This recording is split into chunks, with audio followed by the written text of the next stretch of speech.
TV, ano lang reaction niyo about this, no? Yung drugs sa show business right now na may isang PNP, bilang isa pong... Walang masama doon, nararapat lamang yon. Pero sana bago bitawan ng pangalan, siguraduhin lang natin kasi nakasalangan yung pagkatao ng mga artista at kung sino man pinapangalanan. Pero ngayon, kung meron, may pagkakataon naman para magbago ang tao. Diba? May pagkakataon. So, but I agree, pumapabor ako dito sa war on drugs. It's about life. Correct. It's about life. Kayo po, Alan, at Miss Jack. Related po sa Marosa, di ba po? Very timely.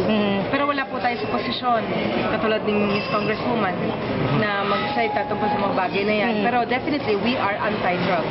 Correct. And we support this campaign, definitely. We have children, we have a cause, and we want this country to be clean in the near future.